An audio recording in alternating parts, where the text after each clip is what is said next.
Astagfirullahaladzim, astagfirullahaladzim.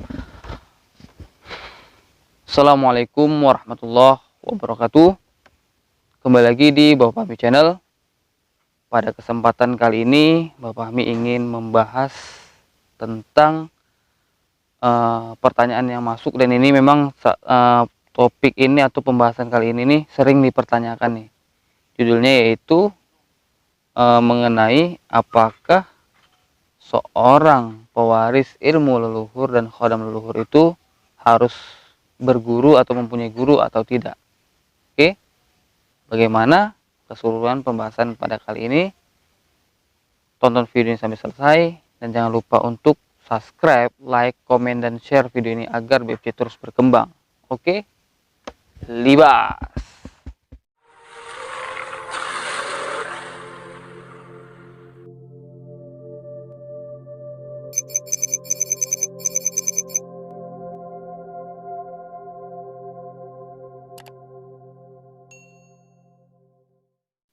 Alhamdulillahirrabbilalamin. Wassalatu wassalamu ala asrofil anbiya wal mursalin wa ala alihi washabihi ajma'in. Amma ba'du. Pertama-tama dan paling utama, marilah kita panjatkan puja dan puji syukur kita kehadiran Allah Subhanahu wa taala, yang mana sampai saat ini kita masih diberi kesehatan, keselamatan, kekuatan, dan nikmat panjang umur sehingga kita masih dapat bertemu di Bapak Fahmi Channel. Dan tak lupa pula selawat berangkaikan salam kita hadiahkan kepada junjungan kita Nabi besar Muhammad Sallallahu Alaihi Wasallam, yang mana syafaatnya kita sangat harapkan di hari akhir kelak. Amin ya robbal alamin. Nah, sahabat BFC, sebelum membahas tentang topik pada video kali ini atau pada malam hari ini, Bapak Fahmi kembali ingin menghimbau jika ada yang ingin berkonsultasi tentang perjalanan spiritual atau tentang kehidupan atau tentang masalah-masalah yang berkaitan dengan spiritual, bisa nanti DM di IG-nya Bapak Fahmi Channel ya. Di bawah layar nanti ada ya, dilihat di situ, bisa di-follow, di DM ya. Nah, oke. Nah, kita kembali ke pembahasan yang memang menjadi topik pada malam hari ini, yaitu mengenai apakah seorang pewaris ilmu leluhur, pewaris khodam leluhur harus mempunyai guru spiritual atau tidak. Nah, jadi dari judul ini ada beberapa yang ingin BFC sampaikan. Yang pertama yaitu mengenai harus berguru atau tidak, itu yang paling dasar itu dikembalikan kepada orangnya masing-masing, kepada seseorang yang mewarisi atau melanjutkan keilmuan dan khodam dari leluhurnya. Itu terserah di hati masing-masing itu, karena ketika hati tidak ingin, dipaksakan orang pun kayak mana menasehatinya, tidak akan masuk. Nah, makanya sesuatu kegiatan apapun itu diawali dari niat, dari hati. Nah, kan itu yang pertama, dari diri kita sendiri dulu, mau atau tidak mencari guru, ataukah memang dibiarkan mengalir begitu saja mengikuti proses yang ada secara alami. Nah, itu silahkan, tergantung sahabat BFC mau pilih yang mana. Dan yang kedua, memang kita harus berguru. Nah, itu yang pertama, itu terserah kita. Tapi kalau misalnya ditanyakan kembali kepada saya, ya memang ada baiknya kita berguru. Kenapa? Ketika diri kita mengalami proses, pasti ada keganjalan ataupun penasaran ataupun ada rasa ingin tahu, maka kita bertanya kepada yang lebih paham, gitu kan. Jadi istilahnya untuk mengobati itu semua ataupun menetralisir itu semua, agar yang timbul di otak kita atau rasa-rasa penasaran yang dalam arti kadang-kadang tidak bisa terkendali, ada baiknya kita memang berguru. Yang berguru Pinomat ya seminggu sekali kita jumpa, dan memang itu rutin, tirakat-tirakatnya kita lakukan, bukan hanya saya datang minta atau gimana. Ada baiknya kita memang mempelajarinya gitu, karena tak ubahnya tidak lain juga sama dengan ilmu-ilmu umum gitu, pelajaran matematika, bahasa Indonesia, bahasa Inggris, ya kan, seni budaya, nah gitu, yang memang ada gurunya gitu, memang ada gurunya. Kita ubah juga dengan spiritual, ada seorang guru dan murid.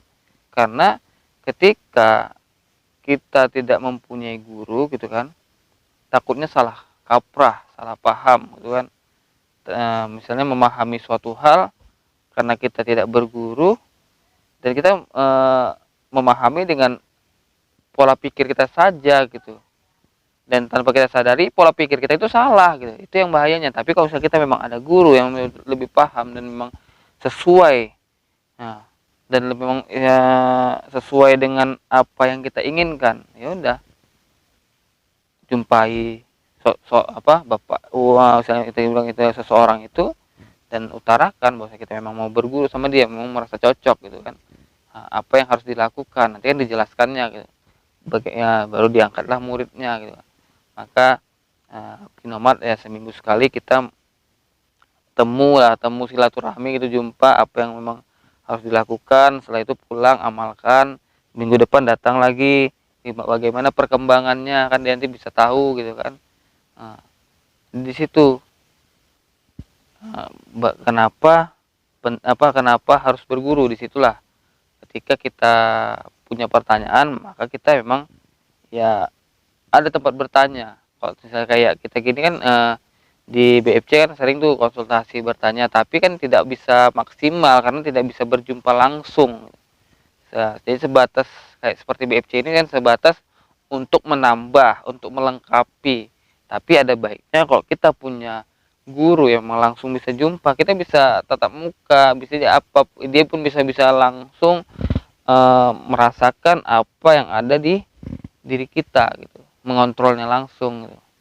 Tapi kalau misalnya jauh gini kan mungkin ya untuk nilai-nilai tambah, untuk melengkapi menu yang kurang itu bisa lah gitu. Tapi kalau untuk mutlak misalnya langsung media seperti kayak BFC gini, ya kayaknya tidak mapan lah gitu, tidak mantap gitu. Makanya ada baiknya berjumpa langsung dengan guru yang memang ada di wilayah sahabat BFC. Dan mungkin timbullah pertanyaan kan sahabat BFC, bagaimana cara kita bisa mengetahui oh guru ini baik atau segala macam, memang cocok. Itu langsung kita kembalikan kepada diri sahabat BFC masing-masing, tanya hatinya. Nah, karena perjalanan BFC selama ini mencari guru, mencari memang yang sesuai itu lama gitu, lama. Mungkin dari awal proses bangkitnya nilai-nilai spiritual ya, dari ada sekitar memang 2 tahun atau 3 tahun gitu kan. Nah, itu udah cukup lama mencari, dan banyak juga yang menawarkan untuk menjadi murid, tapi hati ini menolak, memang tidak cocok, tidak jumpa sirnya gitu. Jadi tidak ada koneksi yang frekuensi yang sama lah gitu. Memang ya kalau untuk sebatas cerita enak, enjoy gitu, bisa ilmunya dapet gitu. Cuman untuk ke tingkat yang memang ada ikatan lebih lagi antara lebih kan guru dan murid itu ada ikatan tersendiri, kayaknya belum cocok gitu. Dan alhamdulillah sekarang ya udah jumpa gitu sosoknya, dan memang saya merasa ya asik lah gitu. Saya tidak orangnya pun tidak banyak neko-neko, sesuai belak-belakan, saya enjoy lah gitu, sesuai dengan karakter yang saya punya juga gitu. Dan yang harus kita pahami itu juga tadi kan, mencari guru sesuaikan dengan diri kita, hati kita. Karena antara BFC dengan sahabat BFC untuk menyesuaikan guru itu berbeda-beda. Mungkin BFC dengan guru sekarang ini cocok, belum tentu sahabat BFC cocok dengan guru saya gitu. Bisa saja tidak cocok gitu, tidak sesuai gitu. Makanya tergantung pada diri kita masing-masing.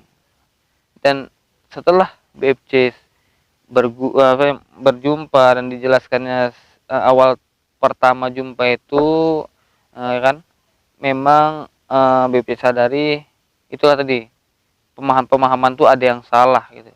Memang kita merasa betul, tapi pada dasarnya itu salah. Makanya harus ada guru yang meluruskan. Nah, tapi tidak salah juga kita punya komitmen. Tapi seenggaknya kan kalau ada masukan-masukan itu bisa membuat wawasan kita lebih gitu. Jadi misalnya BFC punya komitmen seperti ini, tapi kan guru itu memberi saran, memberi nasihat, memberi masukan sehingga apa yang ada di diri, komitmen yang ada di diri itu berkembang. Nah, jadi bisa mempunyai komitmen istilahnya yang lebih baik lagi, lebih matang lagi gitu. Tidak hanya mentok di satu titik. Nah, jadi begitu. Jadi untuk sahabat BFC yang mungkin sekarang punya niat untuk berguru ya, mudah-mudahan bisa jumpa lebih cepat dengan orang yang tepat gitu. Tapi kalau memang ada yang niat memang tidak mau berguru, mau mengalir begitu saja ya silahkan. BFC tidak bisa memaksa, tapi ada baiknya ketika mempunyai guru yang memang bisa jumpa langsung tatap muka, misalnya jalinan emosional, misalnya kan itu terjalin, ada keterikatan, keeratan batin itu lebih kuat gitu. Karena kita sering jumpa, tapi lama-lama kan kayak udah kayak keluarga. Saya bukan ya, guru murid mungkin istilahnya masih ada apa namanya itu jarak lah gitu kan, misalnya kita mungkin, tapi lama-lama kalau memang kita memang enjoy, lama-lama kan jadi kayak keluarga. Kita pun udah seperti anaknya gitu, bukan ya, memang murid itu kan anak didik gitu kan. Nah, makanya ketika kita berguru, memang udah guru tuh memang udah mantap ya, kita nurut sama guru ya. Tak ubahnya kayak kita juga belajar di sekolah dasar, sekolah menengah pertama, SMK, SMA sama. Nah, tapi dia kan mendidik dalam arti spiritual gitu kan. Jadi begitulah untuk pembahasan pada video kali ini mengenai topik yaitu tadi, apakah pewaris ilmu dan khodam leluhur itu harus mempunyai guru? Dan jawabannya kalau di versi BFC, kalau sahabat BFC nanya kepada BFC mengatakan ya harus. Nah, harus mempunyai guru. Karena namanya kita manusia, terkadang kala mempunyai pemikiran ini mungkin mentok gitu kan. Ketika ada istilahnya yang lebih dewasa, yang lebih paham, kita bisa sharing, kita bisa mencurahkan apa masalah kita, dia memberi nasihat, menjadi pesan moral bagi kita juga, sehingga kita bisa meyakinkan diri kita lagi gitu kan, bahwasanya apa yang kita harapkan tuh misalnya akan berhasil lah gitu kan. Nah, taubahnya dengan mempelajari ilmu spiritual, kita yakin maksudnya kita mampu gitu mempelajari itu, walaupun setiap orang itu mempunyai kemampuan yang berbeda-beda dalam memahami itu. Oke, cukup sekian dari saya. Lebih dan kurangnya saya mohon maaf. Billahi taufiq wal hidayah. Assalamualaikum warahmatullahi wabarakatuh.